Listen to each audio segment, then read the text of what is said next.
Hello, everyone, and welcome to our webinar today on selecting the right business entity for your farm and ranch. My name is Sarah Campbell. I'm with the Farm Service Agency at USDA, and I'm one of the folks who is helping run our Ag Tax Education and Asset Protection Initiative, which FSA leads. If you're not aware, we have a whole suite of ag tax resources and information and recorded webinars on farmers.gov/taxes. This webinar is being recorded. It'll be captioned and posted online in a few weeks, and all of the materials and handouts and slides will also go there, and you'll be able to find all of that on farmers.gov/taxes and our farmers.gov YouTube channel. So I encourage folks to please explore and take a look at those resources. It's sort of timely, being the end of a tax year, for folks to maybe dig in and explore those. I'm very excited today to be here with Rob Holcomb from the University of Minnesota to talk about selecting the right business entity for your farm or ranch. This is really important, especially as you're just getting started out or maybe scaling up your business. We encounter a lot of folks with maybe some entity issues in their work, in their operations, or just in their dealings with FSA and USDA. So we want to make sure you can get on the right foot, or you're thinking about maybe what the next step might be for you in your entity formation or changing your entity structure as your business grows. So just a reminder, this is being recorded. The materials will be available. It just takes us a few weeks because of captioning. And you can put questions in the Q&A, and we've allowed some time at the end for discussion and a Q&A session. So without further ado, I'm going to hand it over. Thanks, Rob. Okay, well, thank you, Sarah. Appreciate that introduction, and welcome everyone. Glad to see everybody out there in Zoom land. So, what the intention is today? Just give you a little more background on me. I'm again, my name is Rob Holcomb. I'm an extension educator in ag business management. I've been an enrolled agent, which is a credential for tax professionals for over 20 years, and I also serve at the University of Minnesota. I'm the tax school director for all of our tax schools that we put on for CPAs, accountants, attorneys, and the like. You know, these business entity discussions include discussions on business entities itself, but there's also some tax stuff that gets weaved in here. So and I'll get into that a little bit more when we get into some of the mechanics of this. But without any further ado, I'm going to go ahead and get into the material. If folks, if you look at the chat box in your Zoom webinar, I did paste a link to access a PDF of my PowerPoint. All right, I'm also going to have a link in the material as well that I'll pop up here. But folks, here's my contact information. I'm officed out of Marshall, Minnesota. I'm located in Southwest Minnesota, about 38 miles to the South Dakota border from where I'm at. So I encourage you, if you have a follow-up question or something like that, certainly it's fair game to go on ahead and drop me an email.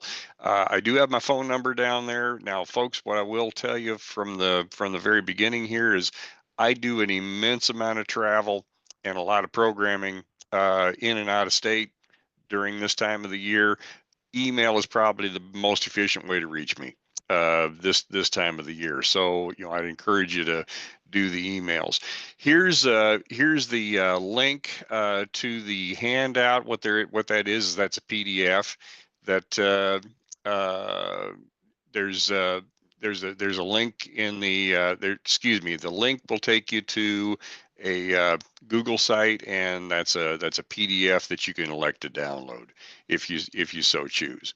All right, so let's get into this. The issue at hand here, this material that I'm presenting to you today was originally uh, developed under a USDA North Central Extension Risk Management Education Grant, and I'm kind of obligated to share that anytime that we present this material. So that this was originally funded through a USDA grant. I also want to share that we've got some collaborators on this as well. We have Rachel Armstrong. She's the executive director at Farm Commons. Farm Commons is a website platform that really deals a lot with legal issues, and they really specialize in farm business entities. So and I'll have their contact information and their web links and everything are going to be in the resource material at the tail end. We also in Minnesota, we have a Minnesota state farm business management. It's an adult farm management program. We collaborated with those folks as well in the development of this stuff. Now, the material that I'm drawing from a number of sources here. So the the issue here is we have the Land Grant University Tax Education Foundation. That is a nonprofit group that's made up of 30 land grant universities, put together a lot of tax education material. If you happen to have a tax education program in your state, it's very likely that those materials are used with your individual state. I'm also drawing some of this information from Internal Revenue Service, just the general website, and then also I happen to be a member of the Publication 225 committee. There's a website that the committee maintains. That's the ruraltax.org website, and if you've never looked at that, I would suggest take a peek at that ruraltax.org website. Lots and lots of material, lots of fact sheets, lots of relevant material that's out there. So let's go on ahead and let's get into the material here. I always start my tax and business entity discussions with this disclaimer right off the bat. And folks, you want to be or I strongly suggest that you want to be a good consumer of professional services. Now, whether it's a tax issue or whether it's a business entity issue, I think it's a good idea to seek out a tax professional can that can assist you with this. When you start to talk about business entities, there are some of the tasks involved that are accountant related stuff. All right. And then you've got some stuff that is attorney related stuff. You're going to end up when you create a new entity, to do it right, you really need to have both a tax professional and you need to have an attorney in order to do that. I am not a proponent of going to LegalZoom.com and doing all this filing and everything yourself, because one of the key things with a lot of entities that folks are concerned about is that liability protection. Well, if you do it yourself on some website, it might be pretty easy for a hotshot lawyer to pierce that corporate veil if you ever get into a situation where you might be up against a lawsuit. So the other thing is, on the tax side of things, I don't want to disparage some of the over-the-counter tax software that's out there. For instance, TurboTax. TurboTax is a wonderful product. I will say that from the very beginning. But for somebody that's not a trained tax professional, it may not be the best fit to just buy that off the shelf software and try to do your own taxes, because it doesn't ask every single question that you really ought to be asking when you're preparing that return. I've hardly ever picked up a tax return that was self-prepared that didn't have a ton of errors in it.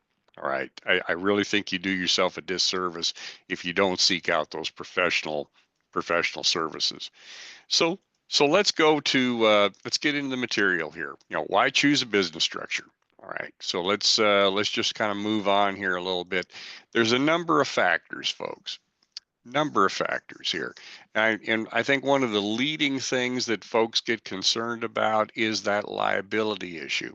All right, that liability issue, a big key. That's a key area. Um, in a farming operation, and that's I'm assuming that we're addressing mostly farmers out here today, but farming, there's aspects of farming that can be very dangerous. All right. Now, I mentioned earlier, I live in Southwest Minnesota, and I have in my role at the university, I have statewide duty, so I travel a lot. Now, a couple weeks ago, I was doing a program up in St. Cloud, which is about a 3-hour drive from here.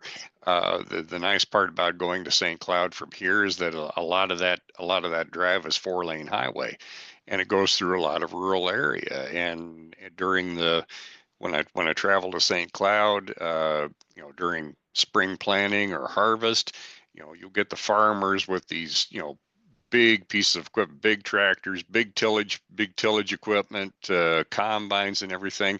And I've actually seen those vehicles out on the 4-lane highway. All right, where speed limit 65, uh, everybody's driving probably faster than that. So extremely risky to put a piece of equipment out on a highway where people are driving 70 mile an hour. So, I think that's probably one of the riskiest things that some that some folks have.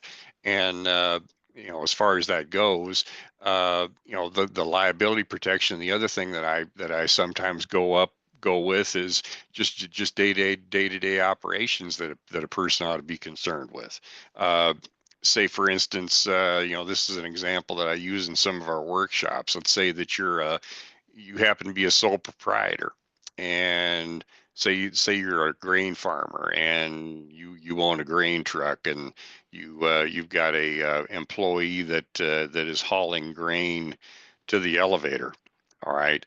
And during one of those trips to the elevator, completely by accident, the employee happens to run a stop sign, gets into a car accident, happens to kill a 35-year-old male that happens to be the father of 4 children under the age of 10.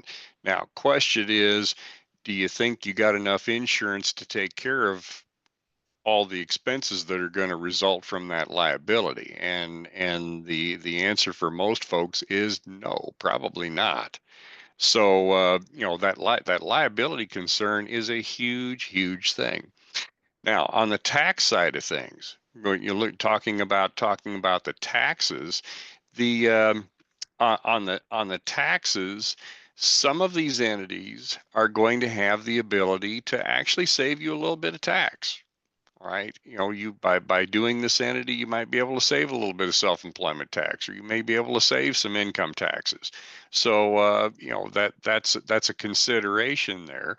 Now, one of the things we have to be concerned with when we talk about that is, you know, those tax law changes can occur pretty much. If Congress decides to change the tax law, they just, Congress, House and Senate need to pass this thing, get signed by the president, and that's pretty much all it takes. So tax laws can change. Ownership and management, right? The ownership and management aspects of our operation. Primarily, how is our ownership going to be structured? Who's in charge as far as making management decisions? Okay, those are things that we need to be setting up. Authority and formalities. Now, a lot of these entities are going to require some annual reporting with your Secretary of State in your respective state. And especially on the corporate side, there's a lot of hoops to jump through on the formalities. Capitalization, all we're talking about there is getting the how do we get the assets into the entity? If we set up an entity, is it a tax-free exchange to drop these items into the entity? When might it not be? Also, on the transfer and estate planning, now some entities make it a little easier to do some estate planning. And in fact, one that we're going to talk about today is pretty much exclusively used for estate planning. And on the government program side of things, the reason why we're concerned with that is, and that may depend on the type of agriculture that you're involved with. But when it comes to Farm Service Agency uh, safety net payments, for instance, I'm in a corn and bean area, so we a lot of our producers have to decide whether they're gonna enroll the current farm program. They have a program called Arc County, and then we've got a program called PLC. They need to elect which program that they're going to do, but those are farm income safety nets that go in there. Certain entities are more restrictive on the program limitations that come through Farm Service Agency than others. All right, and we'll get into that a little bit later as well. So we kind of laid the groundwork here. So on this liability piece, what we need to consider is, certain entities are going to provide some liability protection.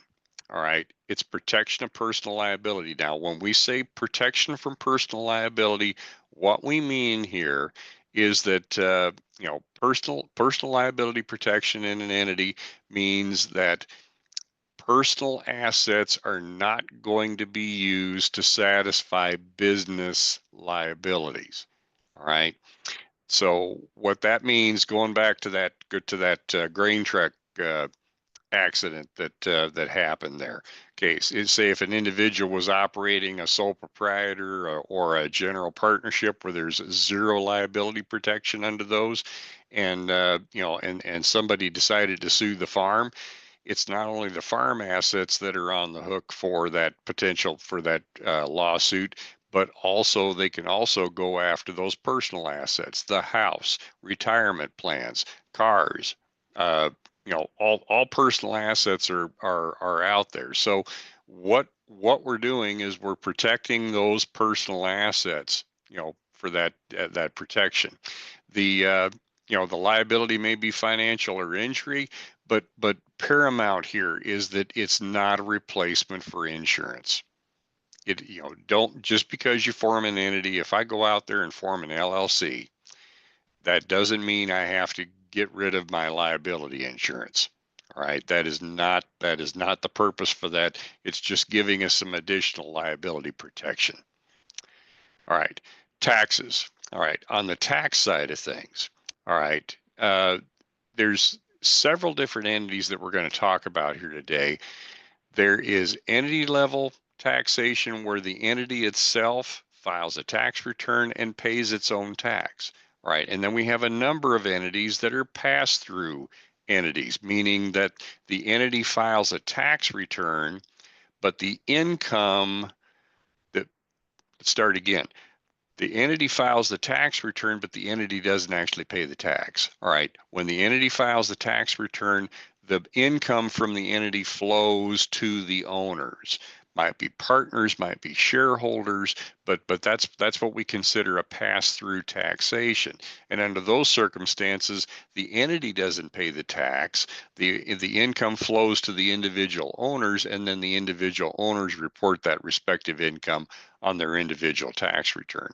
I mentioned the tax law changes recently. 2017 was the passage of the Tax Cuts and Jobs Act. It was probably the biggest tax bill that we've seen since the mid 1980s. It was massive, massive changes. However, one of the things we've been teaching in our tax schools this year is that there's a number of the components of that Tax Cuts and Jobs Act that was passed in 2017 that's going to end up expiring at the end of 2015. Once we get to January of 2016, a lot of those provisions are going to go away unless Congress does some kind of an extension or writes some new legislation in the coming year. All right, and if you've got an entity where you form an entity that's based on that tax law, if those tax laws revert back to the old thresholds, then it could completely change your tax status. Okay. flexibility and flexibility and rigid as far as the structure goes, as far as the ownership goes. Case in point, this is something to consider. And when we go through this, I'll hit it again. But for instance, in a say you take a general partnership. All right. Okay, something came up in the Q&A. The expiring provisions expire at the end of 2015, so they take effect at the beginning of 2016. Just to clarify, unless Congress happens to change that. Okay, but thank you for pointing that out. The on the ownership side of things, as far as the flexibility and everything, if you have a general partnership, one of the reasons that folks kind of land with a general partnership is you can be very flexible in how that money gets distributed to the partners. So the issue here is the issue here is that with a general partnership, we can do special allocations. Right. If we wanted to allocate a higher portion of the depreciation to one partner versus the other partner, we've got that ability to do that in a general partnership. All right. But for instance, if you go to an S corp, and we'll get to the S corps a little bit later, S corps are very, very rigid. The distributions of income and expenses from an S corporation is completely based on the percentage of shares the percentage of shares that are owned by the individual shareholders. So if I'm a member of an S corporation and I've got let's say if I own 60% of the shares, I get 60% of the income, I get 60% of the expense, and I can't do any special allocations. I'm locked into that percentage. So that's what we have to do in that case. Plus, we've got some of our entities we may create limited partners, and we may create limited partners, and we may also have some non-voting shareholders that are in there, and that's something that you just want to talk about with your legal counsel. Okay, as far as authority goes, all right, on the authority. Certain entities, we need to look at the type of ownership. Of course, in a sole proprietorship, if you're the only person that's involved with that, well, then that individual authority, the sole owner, you're making all the decisions. So you get into a general partnership where, say, if you're in a general partnership with a family member or say even a non-family member, that authority gets shared.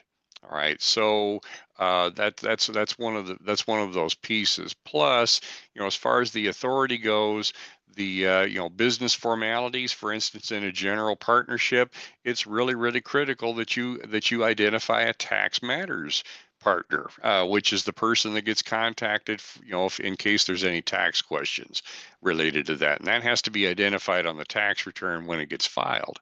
Okay, capitalization. We look at capitalization here on the capitalization issue. This is mainly talking about how do we get those assets into the entity. All right, and is it a tax-free contribution? And in a lot of cases, it is.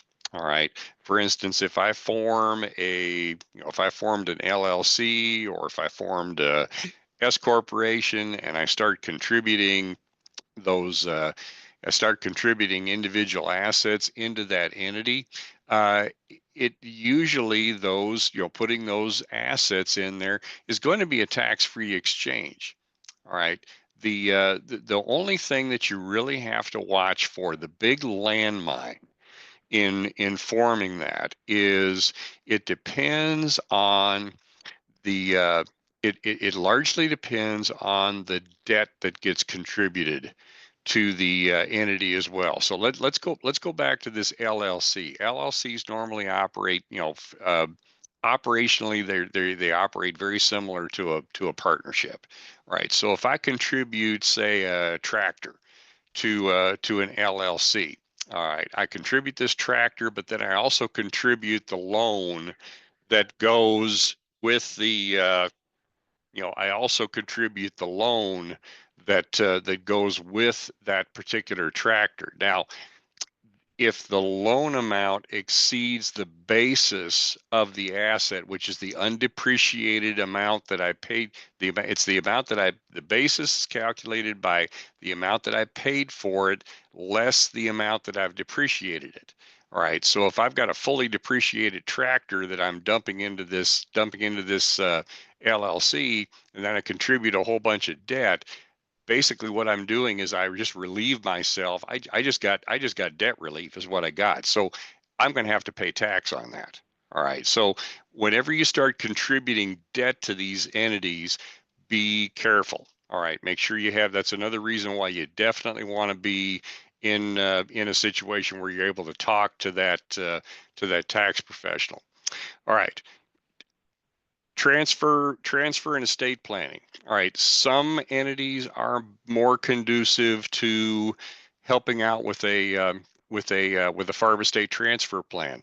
We're going to talk about a family limited partnership a little bit later. Family limited partnerships are primarily gifting tools. All right, that for instance, you might the family might, mom and dad might set this thing up and put the land and the farm and everything in there, and then what they do is they gift they do annual gifts to the kids and the kids' spouses. All right, so over time they're able to gift that, and then you're not going to have anything going through and having to file an estate tax return. For instance, in corporations, all right, corporations issue stock. All right, so upon the death of a shareholder in a corporation, well, rather than passing on underlying assets, what you can do is you can pass on the shares of the corporation. All right, and the shares of the corporation will get a step up in basis, but not the underlying assets. So it does. Corporations can make the estate planning process a little bit easier. Now, on the government program payments, all right, let's just touch on these just a moment here. The All right, under the current farm bill, and as we all are probably aware, we're under an extension right now for the current farm bill because it expired and then it's been extended. We're probably looking for getting some type of a an updated farm bill, a new farm bill, hopefully in 2025. All right, we'd hope for that to happen, but under the current farm bill, the program limitation for program payments is $125,000. All right, that's the program limitation for program payments. If I were farming as an individual, uh, and I'm enrolled in, say for instance, PLC, and the reference price goes, the market year average price drops below that reference price, I get a big PLC payment, and it's gonna cap me at $125,000. All right, if I'm a sole proprietor. All right, now if I'm farming with my wife, all right, if I have if my wife and I are farming together, I get a $125,000 limitation, so does my wife. All right, if we have a general partnership, all the partners in that partnership get a $125,000 limit. All right, so the limit is based on partners. Folks, once we get to anything that you have to go to your Secretary of State to file, and I'm talking about the LLCs, any of the limited partnerships, like a limited partnership, limited liability partnership, uh, you know, family limited partnership, anything that you got a charter at the Secretary of State, including S corps and C corps, that limit is based on the entity. So if I got a general partnership with two partners, all right, each partner gets $125,000 limit. If we convert that thing to an S corporation, it's one $125,000 limit for the entire entity. So by doing that, we essentially cut that limit in half. Now, that isn't the only thing that we should consider on that, but you need to be aware that that is something that is out there. Okay, so once again, we look at the recap on this thing, factors to consider in that, in looking at this entity structure, the liability. It's a huge thing. All right, it's a huge thing because folks, we live in a lawsuit happy society. All right. So, I think, one of the leading things that you probably ought to be considering is if you're in a situation where you've got some liability out there, that's probably the leading reason to do that. Some entities are going to save you some tax. We'll talk about those when we get to them. We talked about the ownership and management, the authority, how we dump money into the, how do we put assets into the entity? Uh, whether it's good for estate transfer, government program payments. The final thing that I want to talk about on this deal is I also want to talk about the reporting requirements and the additional bookkeeping that's involved here. Now, folks, you need to understand where I'm coming from on this. I started out originally as a high school ag teacher, long time ago, and I taught high school ag for 6 years, and then I was with the Farm Bureau organization for 15 years, and during that period of time, I was essentially a farm consultant and software consultant for farm management. And subsequently, I've been with the University of Minnesota for 20 years. So you do the math, you can figure out about how old I am. But what folks need to understand is that if you get into some of these entities like an LLC or an S corporation or a C corporation where you get these chartered entities, even a general partnership, all right, even a general partnership which gets filed on a 1065, if if the size of the operation gets over a certain amount, and this is a slide that I just dumped in this thing yesterday. All right, now Form 1065. Let me get my laser pen going here. Okay, Form 1065. All right, I'll leave that right there. That's the 1065 is for a general partnership. All right, also is used a lot for filing an LLC. If you got a multi-member LLC, that's also going to get filed on a 1065. All right, if you have over $250,000 worth of receipts, or you have over $1 million worth of assets, you are required to file a balance sheet with the tax return.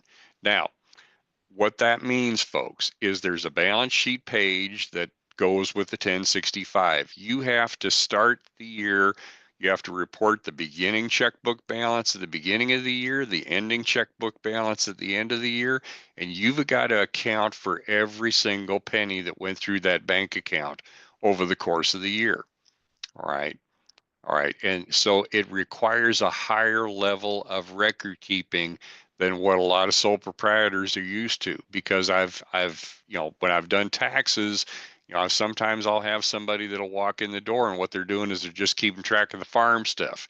They're not keeping track of the personal family living, or they're just keeping track of the big farm stuff, and there's a lot of holes in it. So what I encourage everybody is, if you're getting into one of these entities, what you need to do is you need to work with your tax professional to make sure you get that starting balance right, and then reconcile back to the bank statement every month when you do your records.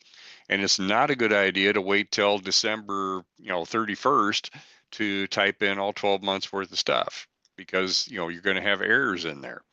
But on the Form 1120, the 1120 is for a C corporation, and you'll see that it has the same essential thresholds for that. All right, 250 on the receipts, and excuse me, 250,000 for the assets. So it is different from the general partnership. And then also on the 1120S, that's for an S corporation. So if we're over $250,000 on either the receipts or the assets that we have in the operation, we're required to have a balance sheet on that thing. All right. And I think even if you start with under that threshold, it's really important to start off right and file that balance sheet, because if you file returns for several years and you don't get if you file several years of tax returns and you don't do the balance sheet, and then all of a sudden you go over those limits, then you got to go back and you got to calculate. You got to go back and calculate stuff from square one. All right. So essentially, if you're doing any of these entities, you just need to do the balance sheet, and it requires a higher level of record keeping, and just know that when you go in from the start. Okay. And on that, all right, my advance, there we go. All right, so this is something that I tell everybody pretty much. This is the same thing that I tell folks when I teach one of our farm estate transfer programs. The critical piece, there is no such thing as a best entity for everybody. All right, the entity of choice, the answer to that is it depends. It depends on what the farm's goals are. All right, what's important to the farm, and the farm has to determine that. And if you can identify what's important, what are we trying to protect, then it's not that big of a chore to figure out what entity is probably best for you. And it usually is going to involve a conversation with both the tax professional and the attorney. All right, because it's going to take both of those in order to get these things done. On the farm estate transfer, I say the same thing. Um, you know, folks say, well, what's the best structure to go with, or what's the best avenue on the farm estate transfer? Well, it depends. Has the family identified a farming heir? Do we know who's going to be taking over the farming operation when mom and dad pass away? All right. How is this going to happen? All right. So the family has to decide what's important. That helps get us to the point where you have those questions answered. Then you can sit down there with the accountant and the attorney, and you can put together a viable plan. Okay. Sorry, I clicked one ahead. So now we're going into a section where we've got basics of business entities, and we're going to go through, and this is kind of a laundry list of entity structures that we're going to be looking at. We're going to talk a little bit about a sole proprietorship, qualified joint venture, general partnership, limited liability company, limited liability partnership, limited partnership, family limited partnership, C and S corp. All right, we're not going to get into trusts and estates in this discussion, folks. So that's a different talk. If you're interested in that. All right, so let's move on to sole proprietor. Now, sole proprietors this is the oldest and probably most common entity structure out there, and it's really not even a formal entity. It's just a way of doing business. But they're easy to set up. The key point with the sole proprietors, there's no separation between the business and the owner. All right. Also, we need to point out that they're all the business assets and all the liabilities are all assumed by the operator. All right. There's no corporate formalities. We don't have to file anything with Secretary of State or anything like that. Probably the worst thing that you might have to do is go, either you or your accountant goes online to get an employer ID number in case you got employees. All right, you'll have to have that. But you are on the hook. There is no liability protection with a sole proprietor. All right, there is no corporate veil. There is no nothing. I mean, what that means again is your personal assets are available to satisfy business liabilities. All right, so that's a key thing with a sole proprietor.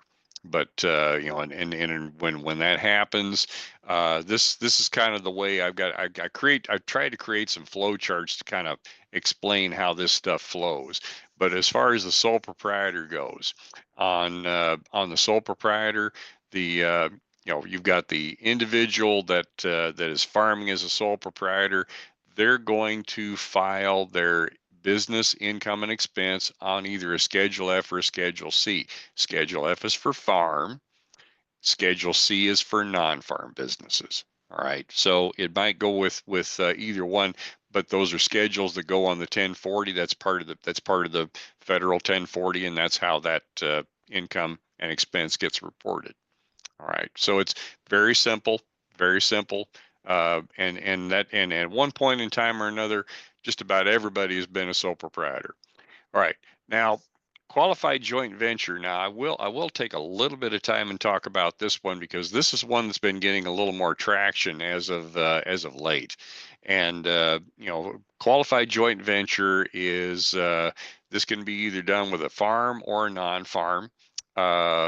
This can be done with either a farm or a non-farm entity.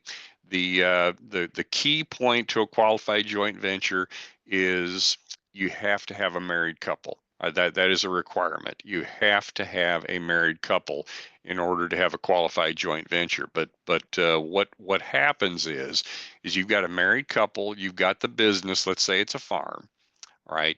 If you're filing as a qualified joint venture, let's say you got a husband and wife here, all right? You keep one set of books and you split everything in half. The husband is going to file half of the income and expenses on his Schedule F. The wife is going to file the other half of the income and expenses on her Schedule F. All right. It's still the same total amount of income. All right. So that's what ends up happening with that is it gets split. Now, folks are going to ask, well, what's the advantage of doing this? Well, my main reason I guess I like this entity is, folks, if you go back to the 1960s farm model, all right, you may have had a married couple there. The husband was the one that did the farm. The wife was probably a homemaker, and all the farm stuff got reported in the husband's name. So all the self-employment tax, all the Social Security was getting paid in the husband's name. Nothing was getting paid in the wife's name. All right. Now, in the qualified joint venture, you got two Schedule Fs. Right. So you're getting self-employment tax that's getting paid in for both the husband and the wife. And I find that to be advantageous, especially on the retirement benefit side of things. So that's the case there. So that is definitely on the hook. Quick question here was asked on the sole proprietor. It asked if the retirement and the IRAs and everything are at risk. You betcha. Quick answer on that. Retirement accounts, they are at risk for lawsuit in a sole proprietor. Okay, let's see here, but that's that qualified joint venture. Now, general partnership. This is extremely common in the United States.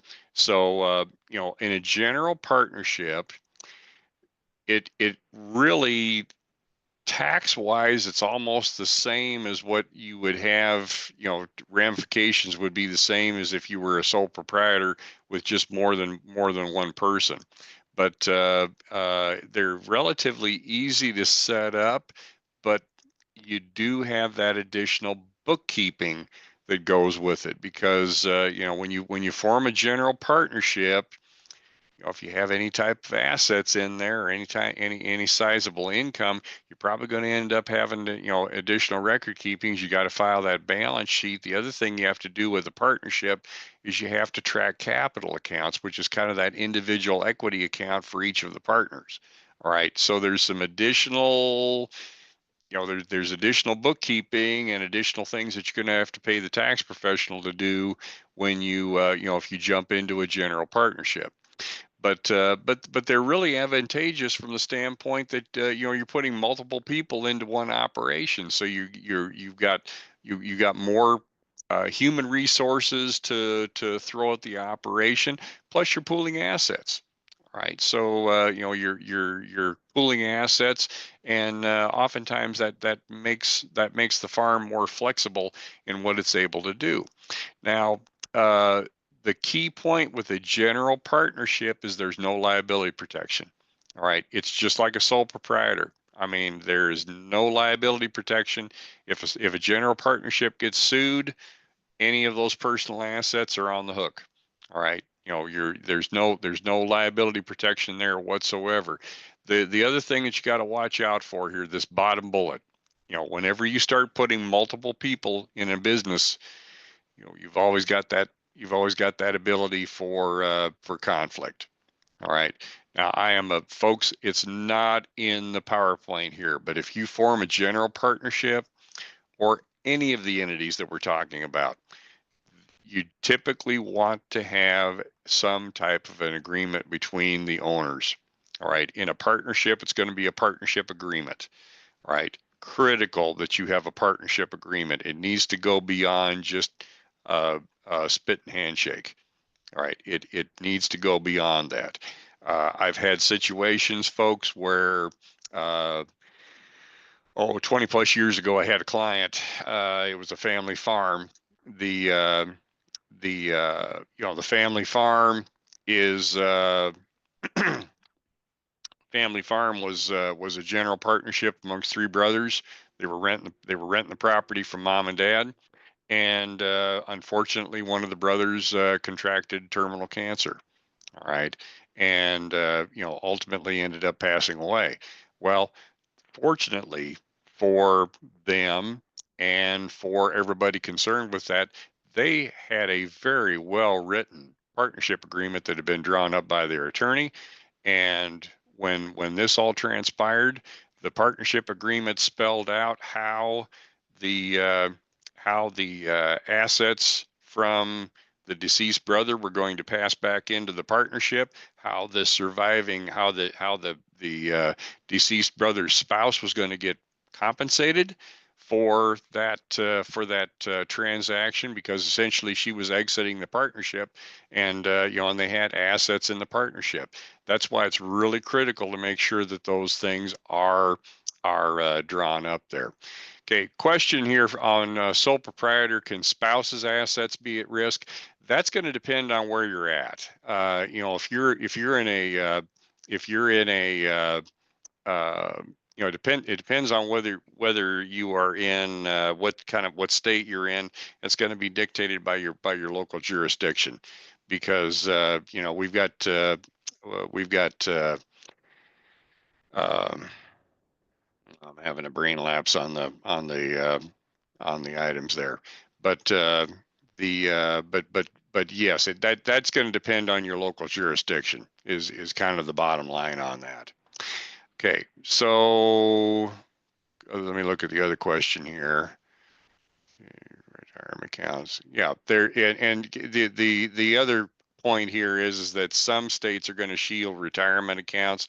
That would be that is correct. Yeah, some states, that's going to depend. That's going to vary by state. So again, that's going to be kind of a local jurisdiction on that.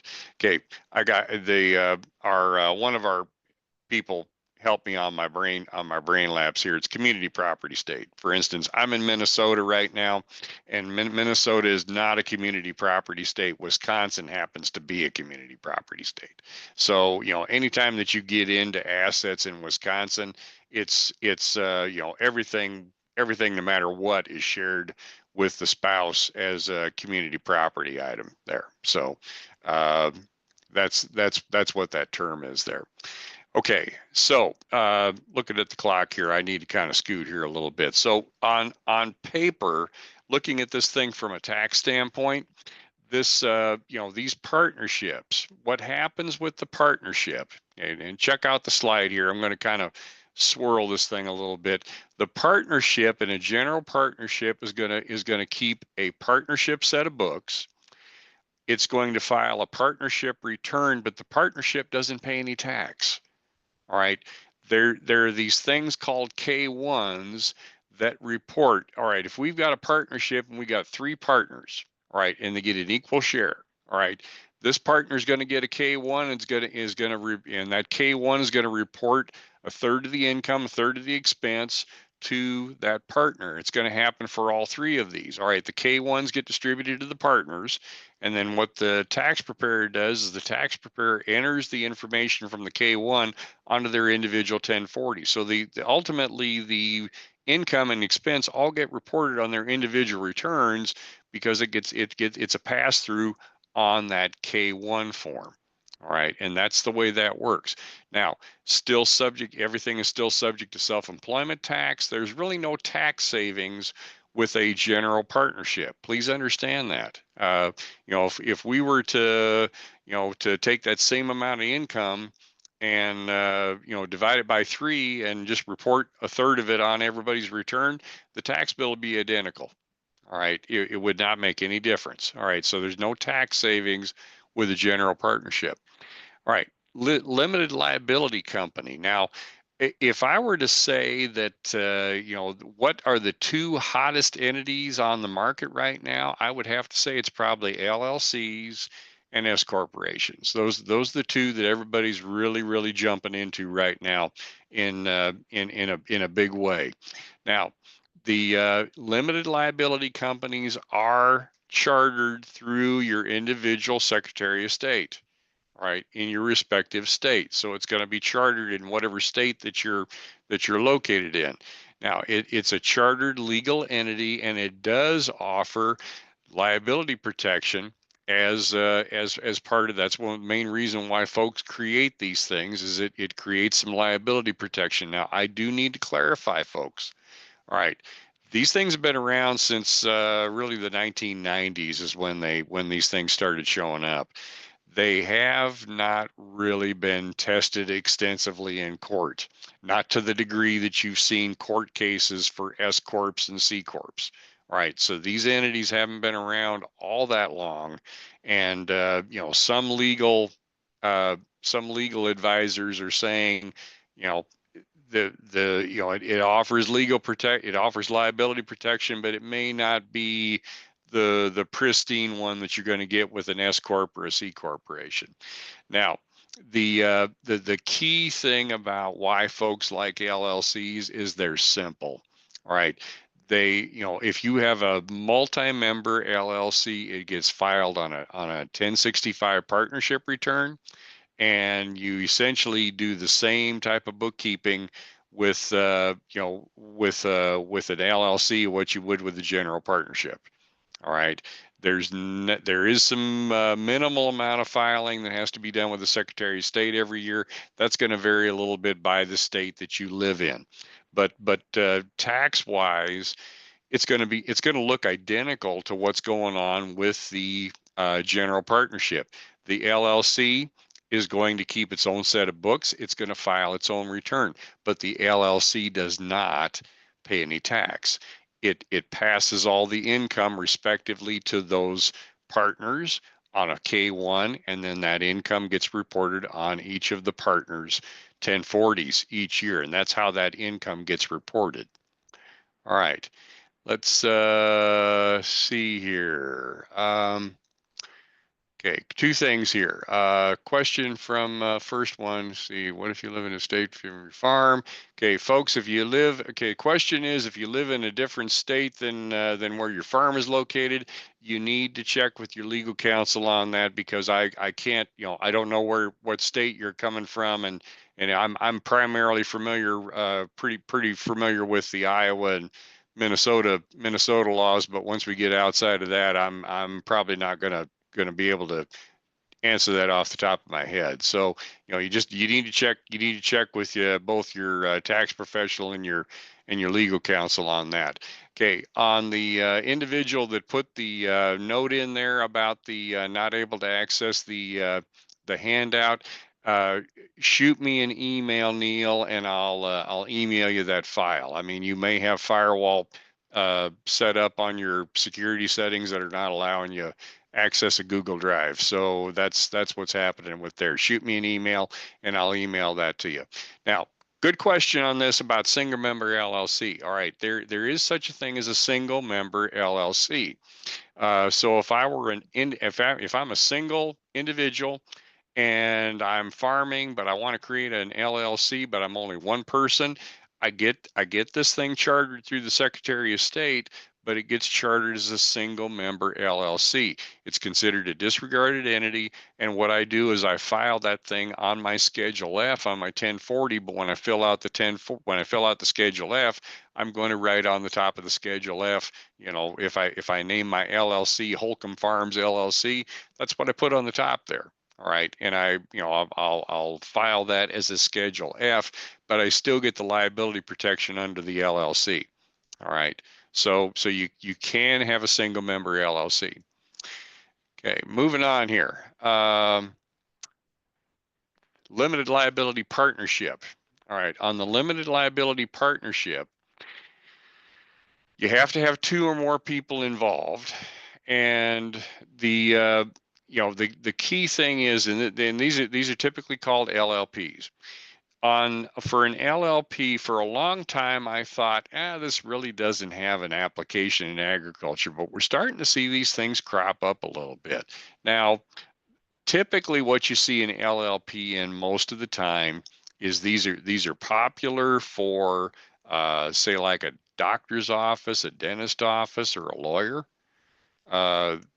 These are real popular entities for those types of businesses. And the reason for that is let's say, for instance, that well, you heard Sarah talking earlier. I'm going to pick on Sarah on this piece. Let's say that Sarah and I were lawyers and we had a practice together, and we formed an LLP. Right. And let's say, for instance, that I just did something so egregiously wrong with a client. I just completely messed something up, left us open to all kinds of liability and lawsuits and stuff. Uh, Now, because that was my mess up, I'm the one that's on the hook for that. Sarah is protected from essentially my mistake. All right. So that's one of the key things about this, is that you've got multiple partners in this LLP, but you're protected against each other. All right, and that's largely why this is used a lot in, like I said, law offices. I've seen them in dentist offices. Seen small medical practices that were organized like this. It gets chartered through the Secretary of State, and the flow chart on this is going to look almost identical to the general partnership and the LLC. All right, so real quickly on that. All right. So next one, we got the limited partnership. Now this, you don't want to get this confused with the LLP. All right. You got to have more than 2 people involved with this. And in a limited partnership, that's where we start to have general partners, and we've got limited partners. All right. Now this may or may not have an applicable piece to ag, but I think it's important to talk about this. So, but we have general partners. The general partners are in charge of the business operations. Now, the key thing that I want to let you know, general partners have no liability protection, right? Then you have limited partners who are primarily investors, right? The limited partners are the ones that get the liability protection. The general partners are the ones that actually run the business. All right. But the general partners do not have any of that liability protection that's in place there. I don't see a lot of application for agriculture in this regard, but nonetheless, we wanted to talk about it because it's probably going to show up in a question for somebody. Now, on the family limited partnership, I gave you a little bit of the background on this earlier. With a previous position I had when I was with Farm Bureau, I had a client that circumstances under this situation was, the farm was sitting in kind of an urban sprawl area, just outside of a town of about 100,000 plus, and of course the farm was getting valued at developer costs, or at developer rates, rather than normal farmland rates. So there were concerns with the family that it was ballooning the estate tax, and they were concerned about estate tax cost. And this was before we had a $13 million federal exemption for federal estate tax. So this was a real concern back then. So what they did is they formed a family limited partnership. Mom and dad were still alive, and mom and dad owned all the property. There were 3 kids. All right. What they did is everybody became a partner in this family limited partnership, and mom and dad started gifting portions. They were giving portions of the ownership to the kids every year, because you've got that annual gift exclusion that you can do every year.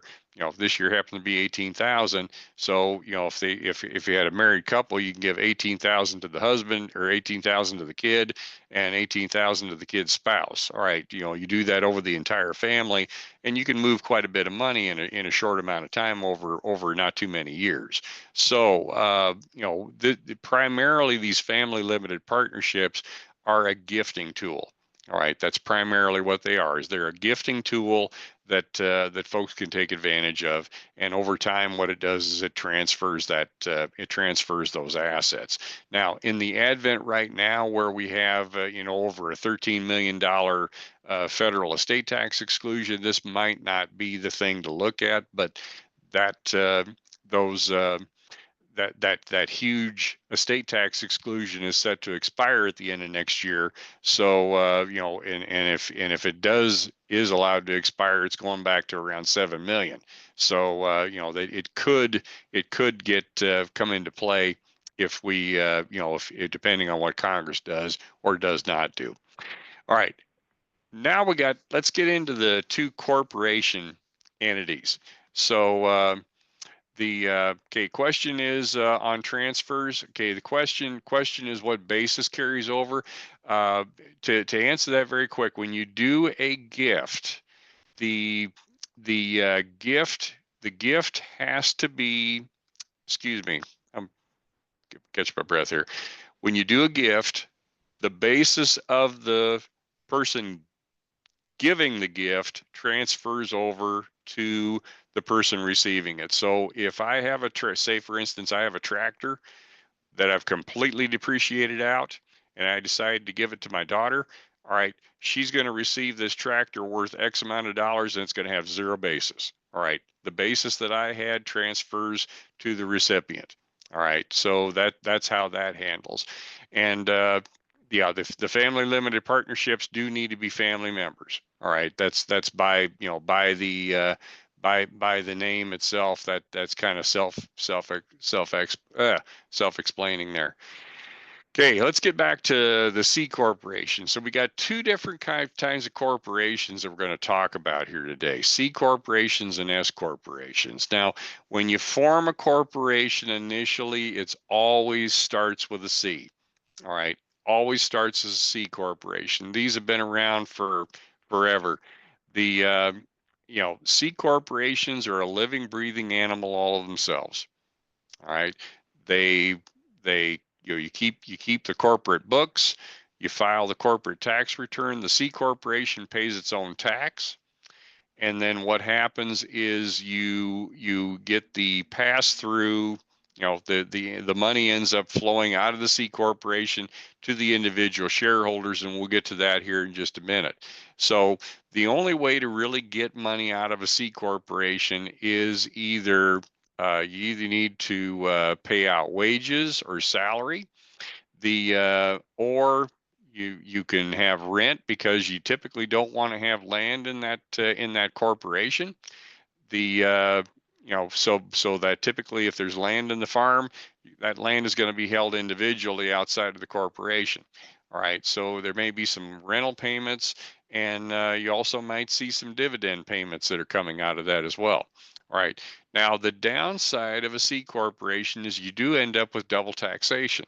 All right, because as I mentioned, the C corporation is going to file the return. Corporation is going to pay tax on that money.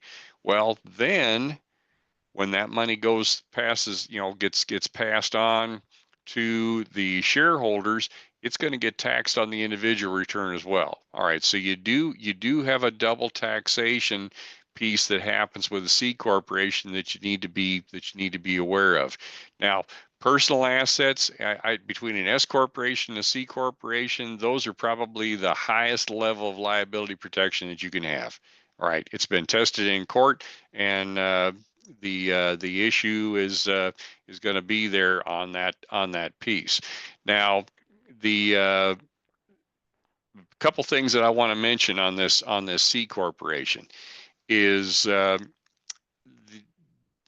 this is one of the entities where you can save some tax on your tax bill. And the reason for that is in a C corporation, you are allowed to put in some assets that in every other entity are going to be considered personal assets, but you can dump them into a C corporation and you can claim that as a farm asset.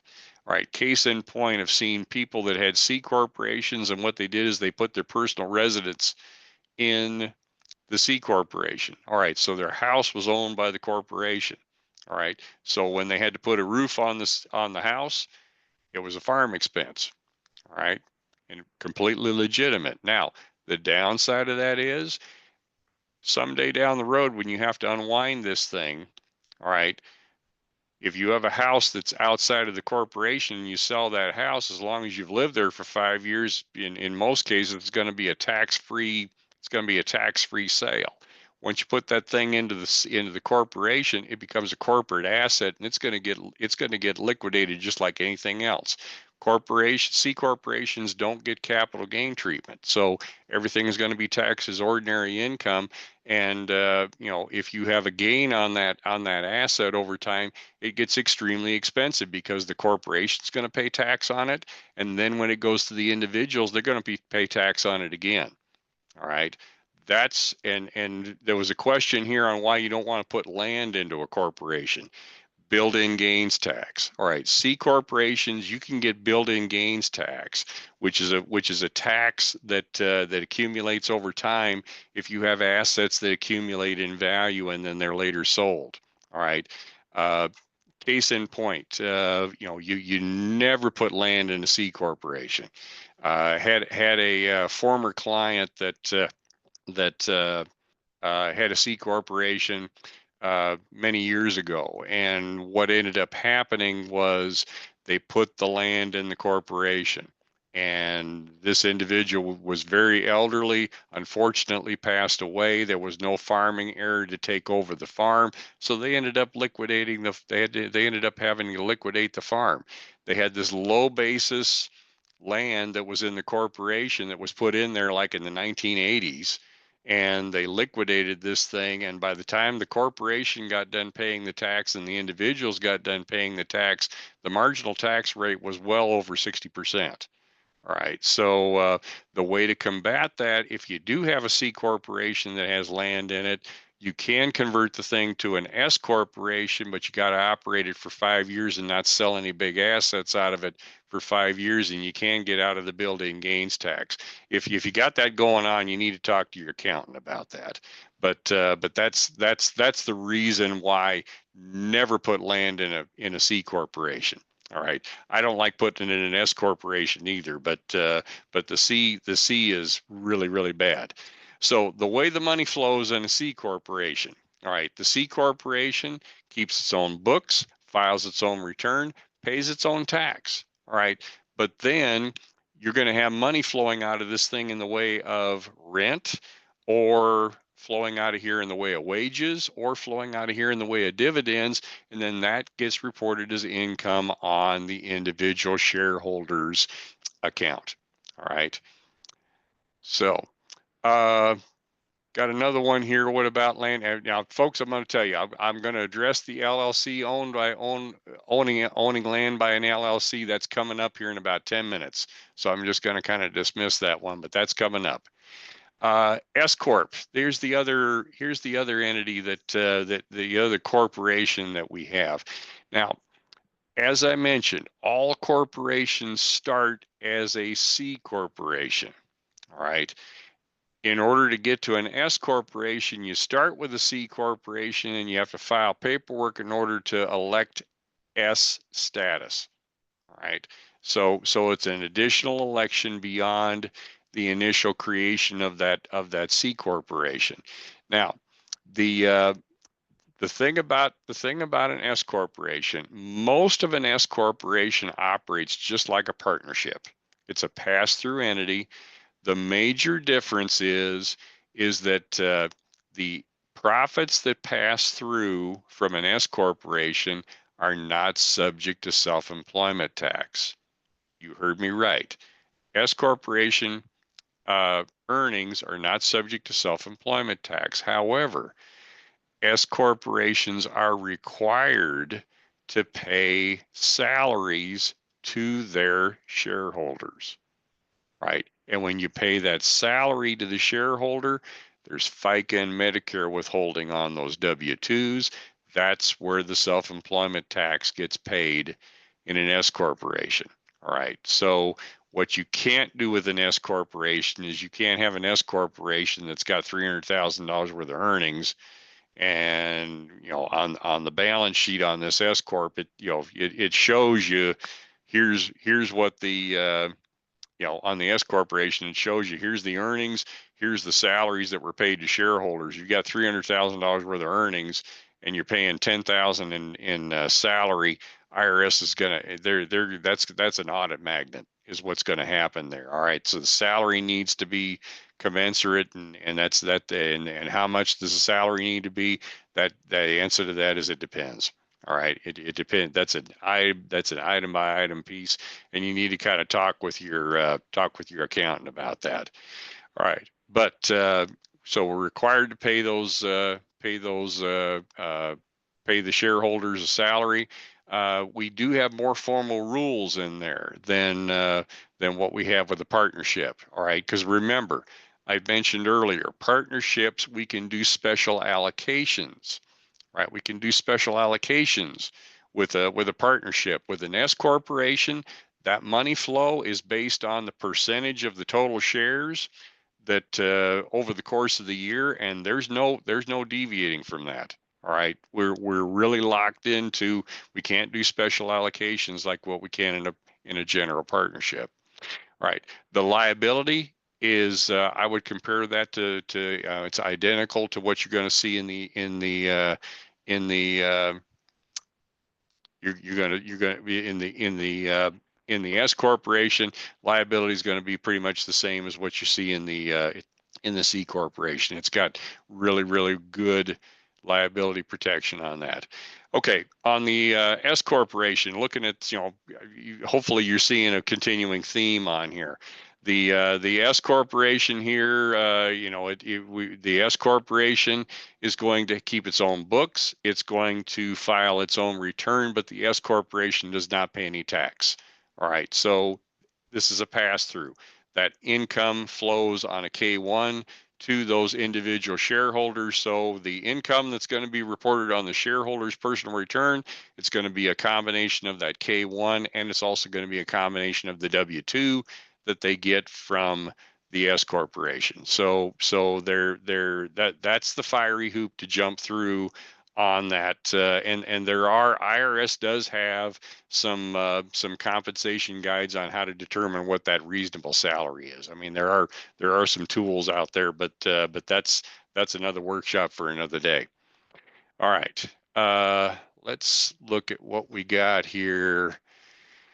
Let's see here. Some operations have several LLCs. Yes. Okay. Yeah. This is correct. You got one attendee here is asking about that you can have several LLCs. One's owning the land, one's owning the machinery, one owns the livestock. So what you have is you have different operational components in the in the makeup, and that is a fairly common thing to have multiple entities within the same farming operation. Now, there's two things that you need to be careful of with that. Is first of all, when you make up those multiple entities, there's a thing called passive activity loss rules. There's limits on passive activity losses. If you've got some of those entities that are just primarily holding items for investment and it's not business, you might, and that entity happens to lose money, you may not be able to take that particular loss. The other thing that you got to be careful of is when you create a lot of these different entities, and I refer to a court case out of Colorado from a few years ago. We had a big feedlot out there, and they ended up having to go to court with IRS, and they lost because what they were doing is they were filing all the entities as farms. All right, and we know that farmers, if you meet the requirements for the farm, there's there's advantages for the estimated tax payments. Well, what they had is they had the cattle feeding operation, and then they also had a feed mill. All right. And the problem is they were filing the feed mill as a farm. And the problem is, folks, the feed mill is not a farm. It's not producing anything. It was a non-farm entity. So that portion of that thing was subject to estimated tax payments, whereas the farm, if you meet the qualifications for the farm, those rules are less rigid on that in that regard. So, okay, let's answer that. Okay. S corporation can't retain earnings, but well, to a certain extent. I mean, S corporations can have retained earnings. All of the entities are going to have limitations on that. And again, that's something that you probably need to talk to your accountant about individually, because we can't get into that too deep. Okay, can the C corp keep all the net income without distributing it? For a short amount of time, yes, you can. But if they retain it, they're going to be seeing a flat 21% tax rate, and they will be paying tax on that if they do retain that. But what you have to do is there's kind of a threshold out there. If you have too much retained earnings, that can flag you for those other items as well. Okay. All right. And my email, we'll have my email up here before the end. That's one of the last slides that we've got here. Okay, get back to it here. So talking about, I told you earlier that this land ownership with an entity, we wanted to talk about that a little bit. Generally it's never a good idea with the C corporation, because you got that built-in gains tax, and it doesn't become a problem until you try to unwind the thing. All right, C corporations are usually a tax-free thing to set up, but they're never tax-free to shut down. All right, it's always an expensive venture to do that. So now, common situation is to own land in an LLC, which with a separate operating entity. Now, the one thing that I will caution you on: check with your local state law, because some states have corporate farming laws that prohibit corporations or LLCs from owning farmland. Minnesota happens to be one of those. All right, we've had a corporate farming law in Minnesota on the books since 1973, and what it does is it prohibits LLC, and basically any type of limited liability, anything, or S corp or C corporation, it prohibits them from farming land. Now, there are family farming exceptions to that law, but even if they meet the family farming, they're limited in Minnesota to 1,500 acres in the entity. So that's something to check with your local attorney, and see what the law is in your individual state. So the the other things that can happen with your business entities, I do kind of like some of these succession plans that involve that corporate entity, because upon the death of that elder generation, those shares in a corporation get a step up in basis, and the underlying assets don't, but that gets a step up in basis, and that will allow that. So farmland can be held outside of the entity, and typically you want that because, like, good example would be like a C corporation that may, the land may be held individually, or it may be held in another LLC. That land rent gets paid to that operating entity, or the land rent gets paid to the individual if that land is held individually outside of that entity. Now, the individuals that receive those loan payments, as long as they aren't, as long as those loan payments are not requiring material participation in the business, we can generally exclude those from we can generally exclude that from self-employment tax is what we can do. So I think I answered the question that's in the Q&A there during that, but hey, we know they're paying attention because the questions coming in are on the next slide. Okay, so here's kind of a recap that I want to go through here real quickly of what we've talked about here, and then I've got a discussion here that we want to try and do to kind of put into practice what we've learned here in the last hour and a half. So, folks, just to recap here, there are only two entities on this list that are going to save you tax, and that's the C Corp and the S Corp. All right. So the C Corp and the S Corp.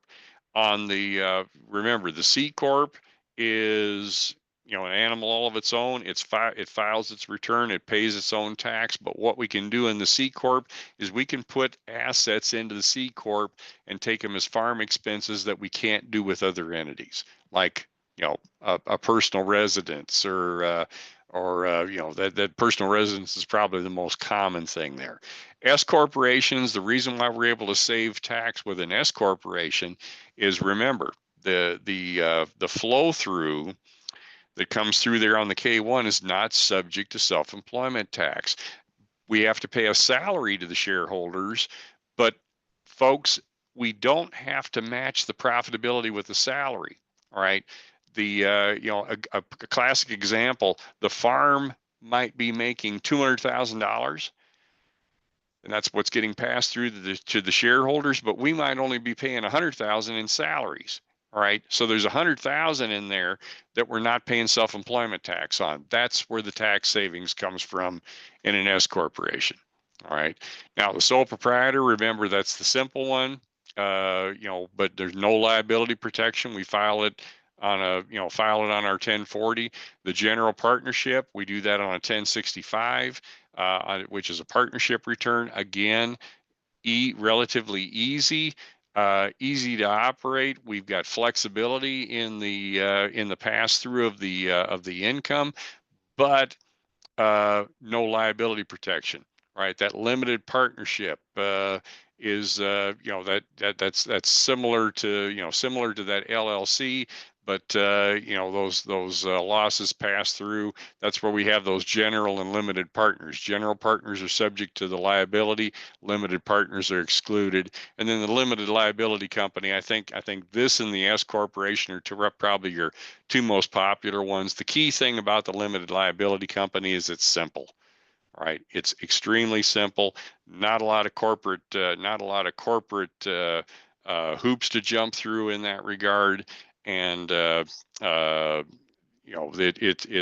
there's no tax savings to be had by looking at that.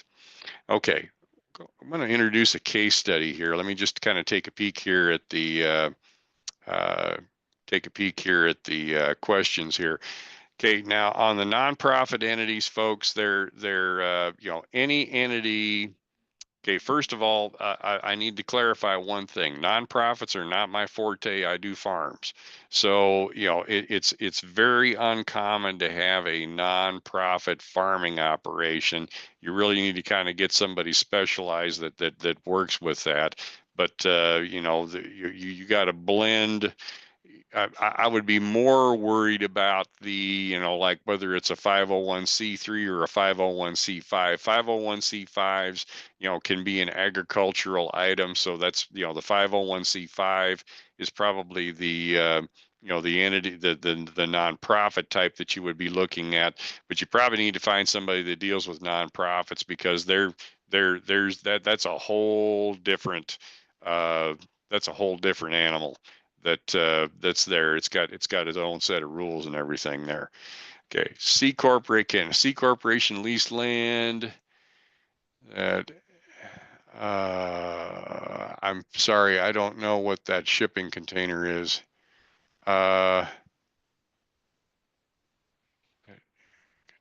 Okay, yeah, you're gonna have to check with your state on that one, folks. I'm sorry, I don't know. I don't know what those shipping containers are. I'm sorry. Okay, let's get back to the case study here. All right, so what we've got here, I'm gonna create a scenario here. We got a fictitious farm. Uh, what we've got is we've got a brother and sister that farm. They farm together, but they also have some separate interests besides. Now these folks are making fairly good money. All right. The family, each family has their own operation, but shares some equipment.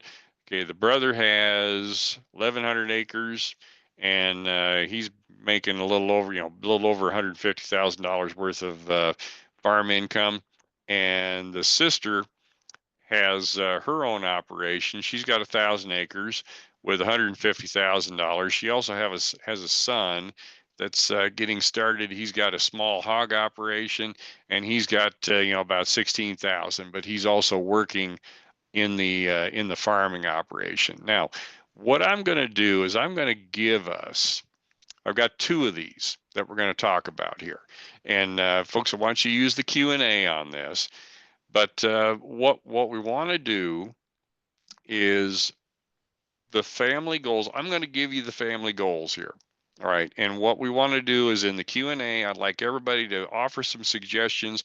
What do you think might be a good entity for this farm situation? All right.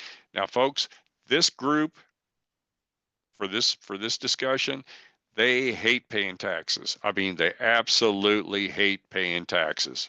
All right. Vehemently. Okay, they're looking for personal liability. They're really concerned about that. They don't mind dealing with some extra record keeping or structure. They don't really see that as a problem. And the family's interested in setting up something that might be easy to transfer to the next generation. All right. So, what do you think might be out there of all the stuff that we've talked about here?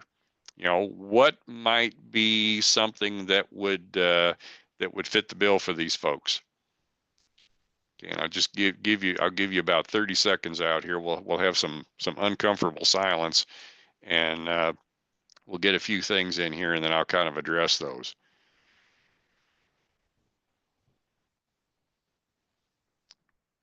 Okay, we're getting some in here. Thank you for participating. That's wonderful. Okay, well let's look at this.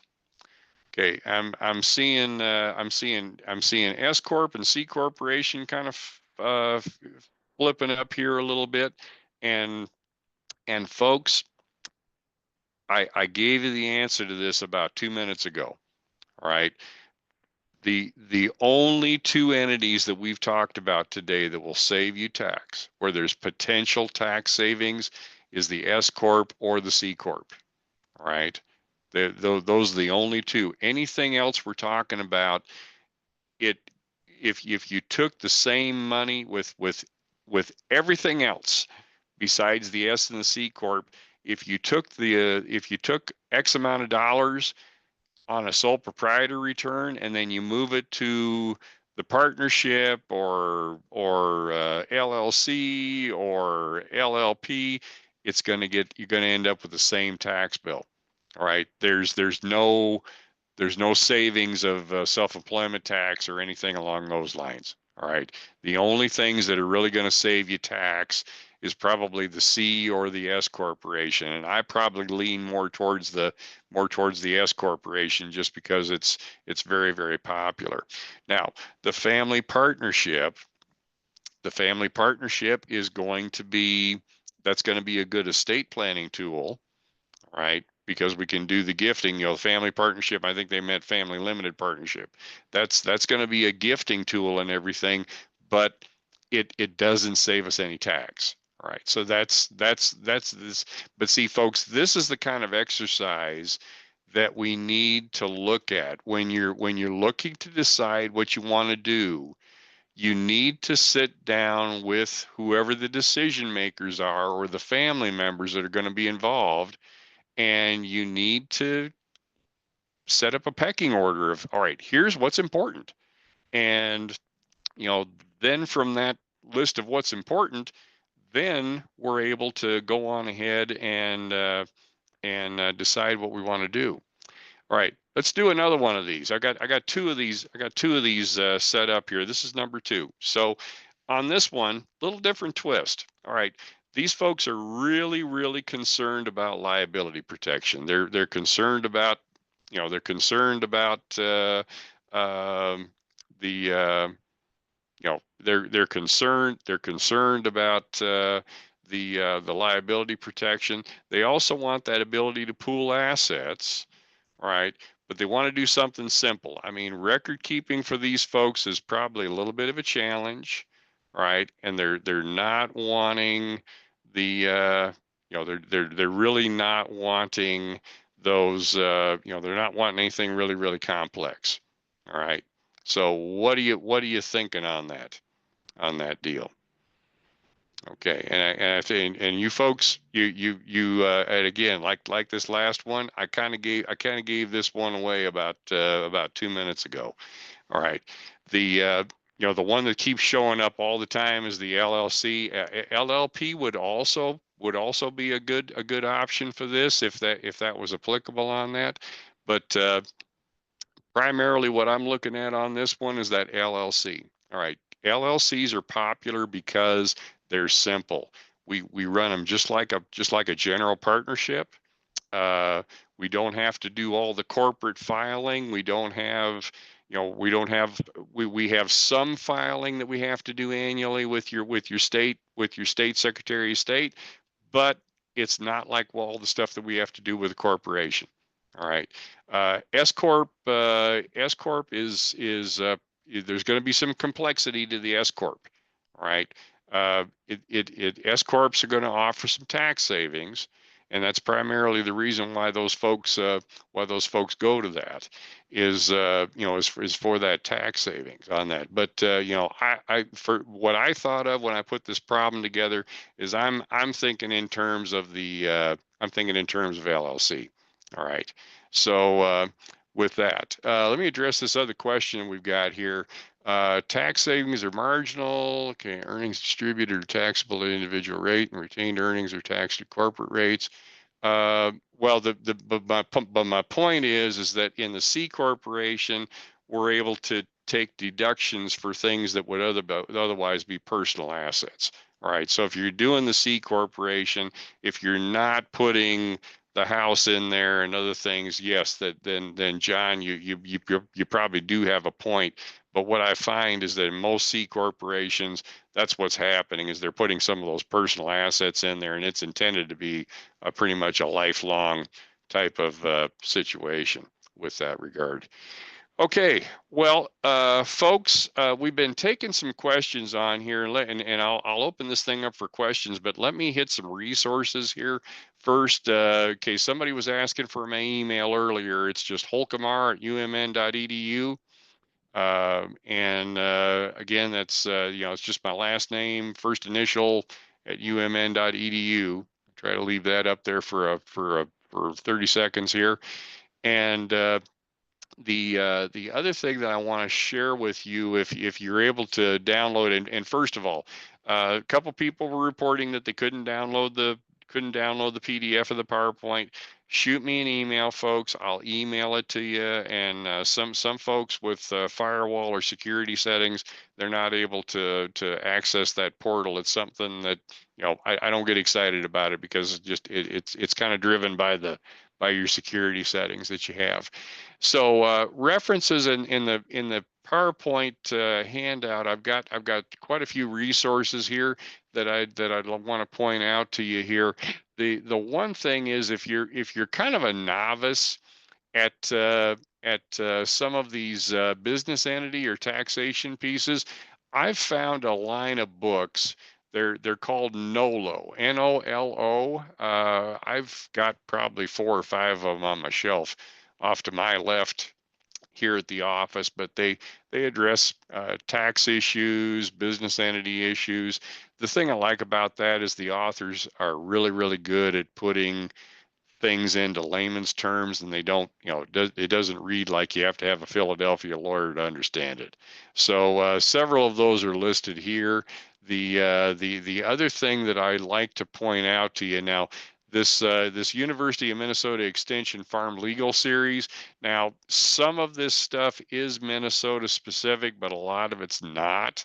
So there is a legal series that we have posted on our website. It's free. So it goes through kind of a rehash of the considerations for forming entities and everything, and that's something that I would encourage you. And once you get the copy of the PowerPoint, that link, if you open up that PDF, you can just click on that, and that'll go ahead and open that. Also, Farm Commons. Now there's Farm Commons again. That's Rachel Armstrong's piece that you've got up there. Some of that content is free. They do have some stuff that is they do have some stuff that you got to pay a fee in order to access some of the higher level stuff. But I'd encourage you, if you're really wanting to dig into some business entity stuff, that's the place to go. Look at that. All right. Folks were asking for the email again, so I'm going to get this back over here. So with that, for the folks that are thanking me, I appreciate it. You're welcome. Thank you very much for attending here, and appreciate that. Let me look, and we addressed the email address. So I guess if anybody has any other questions or anything, I can hang out here for just a little bit and address that. Or if you want to just shoot me an email. Now, bear in mind, I'm going to be out of state most next week, but I'll be able to kind of look at stuff in the evening though too. All right, Sarah, what's our procedure here? Well, I will just, while we wait and see if there's any last questions that come in, remind folks that this was recorded and it will be posted on farmers.gov/taxes and the farmers.gov taxes YouTube channel in a couple of weeks. And if you are registered for this, once that recording is ready, we do email everyone with the materials and the links. So folks, I think we're worried about not being able to get their mitts on the materials, but they are coming. It just takes us a little bit because we have to put the closed captioning on the videos. Thank you all so much for joining us. And looks like, okay, can we have the email in the chat? Yes, we can put Rob's. Yep, awesome. Janet already did it. Great. So we've got Rob's email in the chat. And thank you all. And just also a reminder, you can keep checking farmers.gov/taxes because we have a webinar pretty much every month on new and timely tax topics. So if you got a lot out of this, make sure you continue to join us. Have a wonderful weekend, everyone. Thank you so much.